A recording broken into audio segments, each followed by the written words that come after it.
Dear students, in this unit we will talk about the derived plant traits. Now, derived plant traits are those traits which, with the process of evolution, plants have successfully adapted, and it helps them in successfully living in different ecosystems.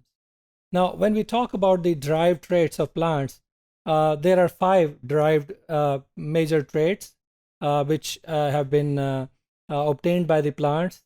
Number 1 is apical meristems, then alternation of generations, then multicellular embryo, which is dependent on the parent's plants, and then we have sporangia that produce walled spores, as well as gametangia that produces gametes.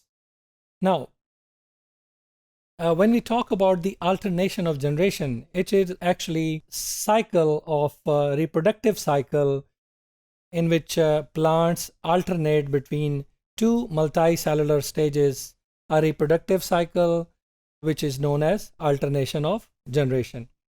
This alternation of generation consists of various phases, like as you can see that gametophytes, this is a haploid structure which by the process of mitosis produces haploid gametes.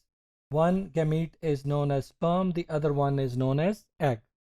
So this is one of the life cycle in which we have haploid gametes which are formed in one part of the life cycle.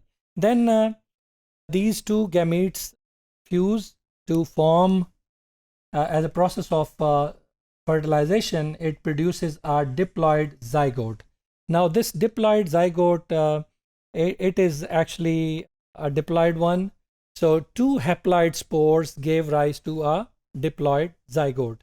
Now this diploid zygote is retained within the tissue of the female gametophytes, and it converts into sporophytes, and these sporophytes undergo meiosis and give rise to 4 haploid spores.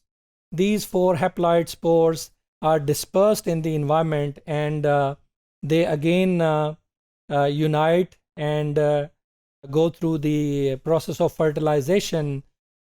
Again, this sporangium and gametangium, both life cycles, they alternate each other.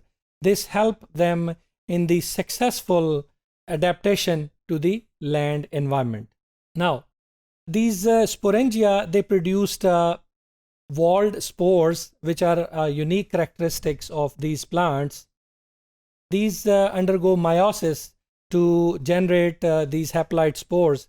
And the special thing about these spores is that they wall, which contains sporopollenin, it's make them resistant to the harsh environment, so that whenever they are disseminated from the plants, they can undergo some kind of a process of hibernation to wait for the favorable conditions. When the favorable condition arise, they can germinate and give rise to gametangia or the gametes.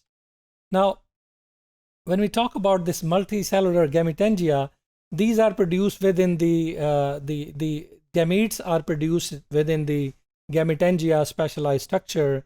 This is also known as archegonia. These archegonia produce eggs, and it is the major site where spores comes and fertilization takes place. Male gametangia is known as antheridia, while female gametangia is known as egg. So this antheridia produces and releases a lot of sperms, and these sperms, they combine with the eggs to give a diploid sporophyte. Now, another characteristics which have been derived by the plant is the presence of apical meristem. Meristems are the cells which have the ability to divide indefinitely in plants and give rise to different branches as well as leaves. Now, apical meristem is a unique characteristics of plants which help them to grow against the gravity and in order to occupy maximum sunlight which is required for their process of photosynthesis. So these plants sustains this continual growth of their apical meristems, and these cells from the apical meristems, they differentiate into various tissues and successfully help the plants to inhabit the ecosystems.